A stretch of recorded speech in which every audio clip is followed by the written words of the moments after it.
Salut à tous, la team OL, Thomas M. Show et Anthony. Comment ça va, Anthony? Le supporter montpelliérain. Enfin, non, le supporter lyonnais basé à Montpellier, pardon. Montpellier. Exil à Montpellier. Bah écoute, ça va super, super. Très très content du match de vendredi soir. Ouais. De la qualif, même de, pour une fois, les réactions des joueurs sur les réseaux. Enfin, je trouve que ça faisait du bien d'avoir un peu cette union sacrée qu'on a retrouvée le temps d'un soir. Solidarité, solidarité, ça c'est le maître mot. C'est pour ça, je pense qu'on s'est qualifié. Finalement, il n'y a pas de secret quand une équipe se bat sur le terrain, quand on sent que les joueurs, ben, il y a une cohésion, il y a quelque chose. Eh bien, c'est peut-être aussi une réconciliation avec les supporters, même si on n'a pas pu être présent, évidemment, à Turin. Comment tu as vécu le match, Anthony? Un match compliqué parce que dans un premier temps, quand on ouvre le score, jusqu'à la 30e, je suis absolument pas inquiet parce que la juge ne se crée pas spécialement d'occasion. Dans le jeu, il ne domine pas plus que ça. Et donc jusqu'à là, hyper confiant. Un peu plus même. Euh, je pensais que c'était fini. Franchement, à 2-1, je pensais vraiment pas qu'on tiendrait le score. Et pourquoi? Tu t'es pas dit, la Ligue des Champions, elle sublime une équipe. Tu t'es pas dit, bon, Rudy Garcia, il a les tares qu'il a, il a les défauts qu'il a, mais il a quand même drivé une équipe comme l'AS Roma. C'est ce que je me suis dit. Et je pense qu'il a l'habitude un petit peu de ces joutes avec les équipes italiennes, dont la Juventus. Donc, il a peut-être trouvé aussi les clés. Ouais, mais après, ce qui a fait du bien, justement, pour parler de Garcia, c'est son coaching qui, pour une fois, a apporté vraiment beaucoup.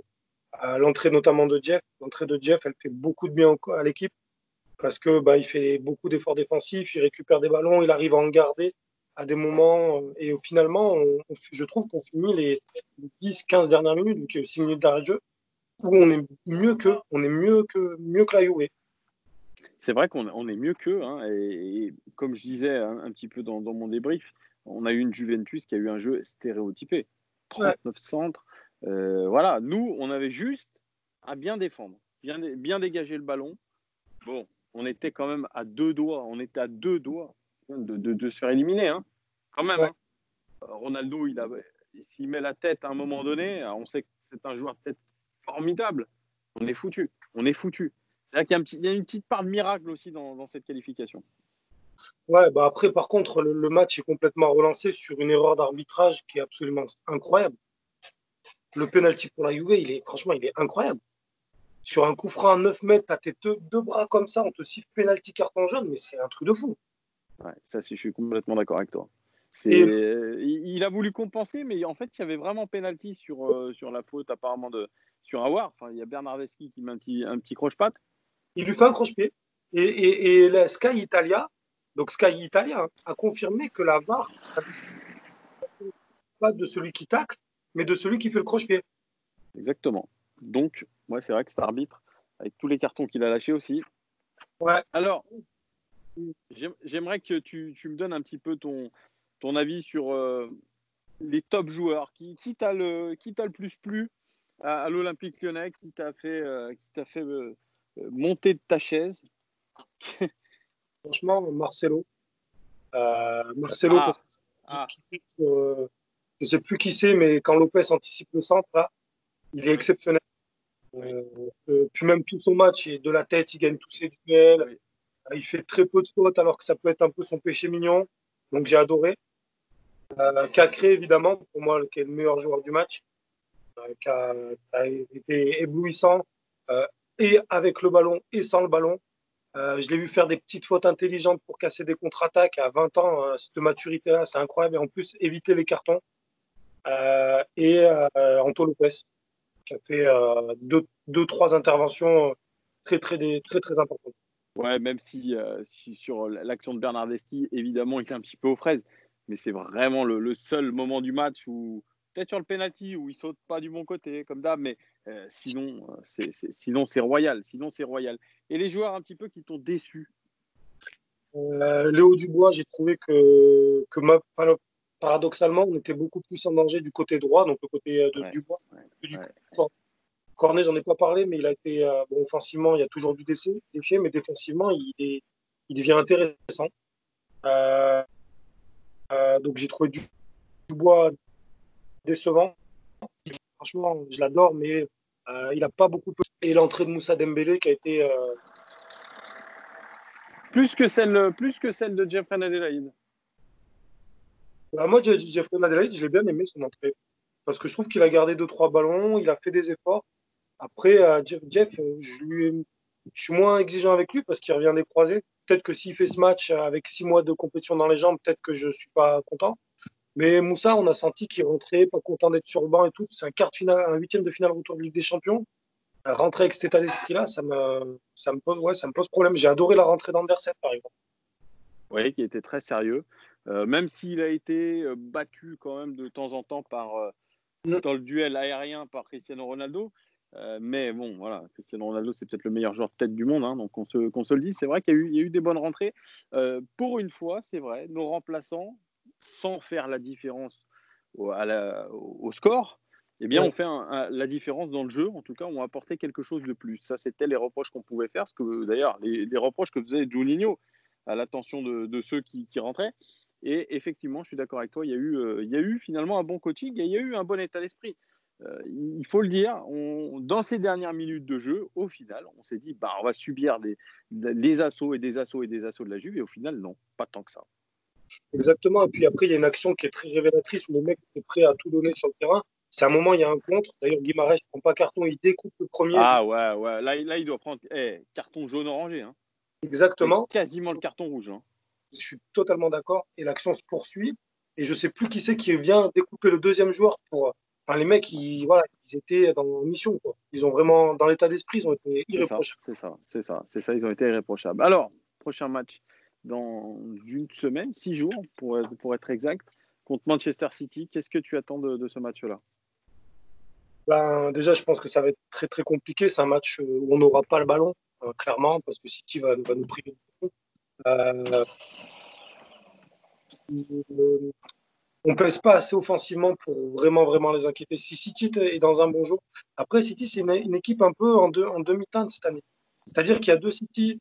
Soit il y a le City qui est dans un bon jour, et ils peuvent nous rouler dessus. Soit tu as le City de la demi-finale de Cup contre Arsenal, qui est extrêmement stérile, qui joue que latéral, qui avance pas. Donc,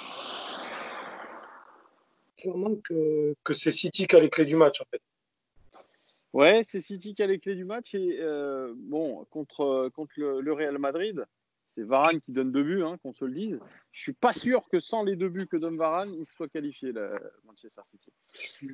J'ai vu les deux buts. Voilà, donc il y a ça aussi. Moi, je suis pas forcément très très impressionné par City. Par contre, il y a le meilleur joueur du monde pour moi, enfin le meilleur milieu de terrain du monde, c'est Kevin De Bruyne. Ça, c'est le facteur X aussi de cette équipe. Mais bon, je vais analyser, je vais faire un petit peu un avant-match. On verra un petit peu ce qu'il en ressort. Mais bon, moi, je reste quand même confiant. Ah ouais. Ouais, après, enfin, moi je pense qu'on aura un coup à jouer, mais vraiment, je trouve qu'offensivement, bon, Memphis il a fait sa panenka, il a des fulgurances, mais on sent qu'il a un peu le contre-coup de tous les efforts qu'il a fait pour revenir au plus vite, mais c'est normal. Je pense. Et malheureusement, sur nos couloirs, on en a déjà parlé, mais on joue trop bas. Nos deux pistons jouent trop bas et Oui, c'est mais ils veulent jouer bloc bas et contre-attaque. Et je pense que ça sera la même chose contre City. après des joueurs comme Toko Ekambi, c'est pourquoi pas, parce qu'il a beaucoup plus de vitesse que Moussa. Et tu vois, dans un système comme ça, c'est con, mais un joueur comme Terrier, qui était, selon Gérald Batic, le plus rapide de l'effectif, un joueur comme Terrier dans ce système-là, il aurait été hyper intéressant.